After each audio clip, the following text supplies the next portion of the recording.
उल्हासनगर येथील ITI आता दादा वासवानी शासकीय औद्योगिक प्रशिक्षण संस्था म्हणून ओळखले जाणार आहे। या नामकरण सोहळ्याचे उद्घाटन आज आमदार कुमार आयलानी यांच्या हस्ते झाले। हा क्षण सिंधी समाजासाठी अभिमानाचा आणि सन्मानाचा ठरला। आमदार कुमार आयलानी यांनी महाराष्ट्राचे मंत्री मंगल प्रभात लोढा यांची अनेकदा भेट घेऊन हे नाव बदलण्याची विनंती केली होती। त्यांच्या प्रयत्नांचे फळ आज या नामकरणाच्या रूपाने समोर आले आहे। यावेळी स्थानिक नागरिक, समाजातील प्रतिष्ठित व्यक्ती, युवक मोठ्या संख्येने उपस्थित होते। दादा वासवानी यांच्यासारख्या प्रेरणादायी व्यक्तिमत्वाच्या नावाने ITIचे नामकरण झाल्याने परिसरात उत्साहाचे व आनंदाचे वातावरण होते। यावेळी आमदार कुमार आयलानी यांनी सिंधी समाजाला प्रोत्साहन देत त्यांच्या योगदानाचे कौतुक केले। प्रमुख उपस्थिती शिक्षक आमदार ज्ञानेश्वर म्हात्रे आणि कार्यक्रमाला उपस्थित असलेल्या इतर प्रमुख व्यक्तींमध्ये प्रकाश गुरुनानी यांचे नावही उल्लेखनीय होते। या ऐतिहासिक क्षणावर सर्वांनी आनंद व्यक्त केलाय। हे पाऊल सिंधी समाजासाठी प्रेरणास्त्रोत ठरेल आणि या क्षेत्राच्या विकासात नव्या अध्याय जोडेल।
आजचा नामांतर सोहळा हा शासकीय औद्योगिक प्रशिक्षण संस्था उल्हासनगर याचे एक नाव बदलण्यात आलेलं आहे। महाराष्ट्र शासनाचं धोरण आहे की महाराष्ट्रातील जेवढ्या काय शासकीय औद्योगिक प्रशिक्षण संस्था आहेत त्या सर्व संस्थांची नाव बदलण्यात येणार आहे।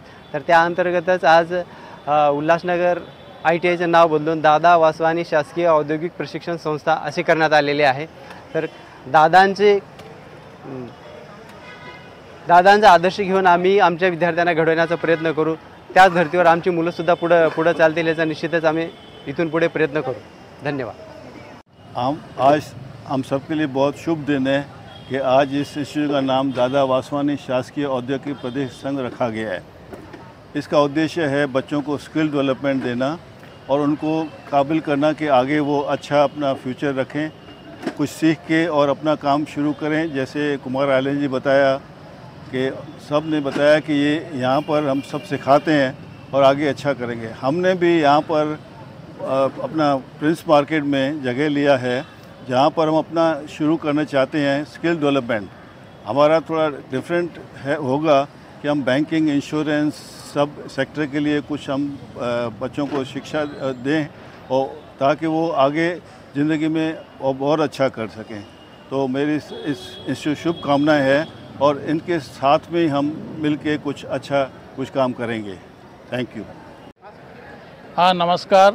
आज सिंधी समाज के लिए बहुत बड़ा गर्व का दिन है कि आज उल्लासनगर तीन का ITI जो साधु दादा वासवानी शासकीय औद्योगिक प्रशिक्षण संस्था करके उनका आज नामकरण किया गया है। वहाँ पर हमारे आमदार कुमार एलानी जी और ज्ञानेश्वर मात्रे जी MLC यहाँ पर उपस्थित थे। हमारे बालानी सर जो यहाँ पर आए हैं। जो साधु वासवानी मिशन है एक बहुत बड़ी संस्था है, जिन्होंने पूना से अपना एक छोटे से स्कूल से सेंट मैरी करके नाम है उसकी शुरुआत की थी। और साधु वासवानी जिनका जन्म हैदराबाद सिंध जो अब पाकिस्तान में है वहाँ पर हुआ था। साधु वासवानी जी के जीवन का एक संघर्ष, जिन्होंने खाली अपने लिए न कुछ करने के लिए बल्कि अपने बच्चों को, अपने समाज के बच्चों को विकसित और एक अच्छा समाज देने की कोशिश उन्होंने की। और ये सिंधी समाज बहुत हमेशा गौरवान्वित रहा है कि जिन्होंने हर क्षेत्र में अपने एजुकेशन स्कूल्स खोले हैं। आज हमारे school new English high school junior college में भी हमारा IT हम लोग 1200 बच्चों को पढ़ाते हैं, प्लस कंप्यूटर साइंस हैं, जिनके जो हमारे यहाँ पर सभी IT क्षेत्र ने हमें जो सब्जेक्ट्स दिए हैं, जो उल्लासनगर में नहीं, थाना डिस्ट्रिक्ट नहीं, बच्चे दुबई से भी इधर आते हैं। तो बहुत अच्छी बात है, समाज एक अच्छा काम कर रहा है, समाज एक अच्छा विचार दे रहा है। और आज ये नामकरण होने के बाद तो मुझे बहुत खुशी है कि मैं हमेशा यहाँ आता रहता हूँ। एक 10 सालों से थाना में भी जो हेड ऑफिस है बांद्रा में है, मैं वहाँ पर भी जाता हूँ, सभी से मुलाकात करता हूँ। और यहाँ के टीचर्स टीम जो है बहुत ही शिक्षित और विख्यात है, जिन्होंने बहुत कुछ कोर्सेज लाए हैं बच्चों के लिए।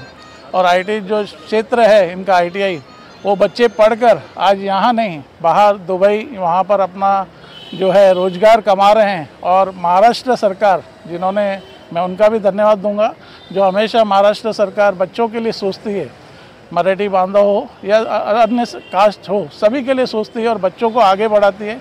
मैं फिर हमारे लोढ़ा जी जो अभी मंत्री बने हैं उनका भी तहे दिल से शुक्रिया अदा करता हूं कि वो इस तरह के प्रोग्राम्स लाते रहेंगे और बच्चों को आगे विकसित करते रहेंगे। क्योंकि हमारा देश बच्चों से, आज जो हमारे पास 60% जो कम्युनिटी है, बच्चे हैं 20, 22, 25 साल के, अगर हम उनको रोज़गार देंगे अलग अलग टेक्निकल क्षेत्र में, जैसे फ्रिज बनाना है, कंप्यूटर्स चलाना है, सीखना है, तो टेक्निकल इंस्टीट्यूट हमेशा कार्यरत रहा है। मैं फिर से सभी आए हुए मान्य सभी का मैं तहे दिल से शुक्रिया अदा करता हूँ। Thank you. जय हिंद, जय महाराष्ट्र। डिजिटल महाराष्ट्र न्यूज चॅनलला लाईक, शेअर आणि सबस्क्राईब करा आणि मिळवा आपल्या परिसरातील ताज्या घडामोडी आणि महत्त्वाच्या अपडेट्स।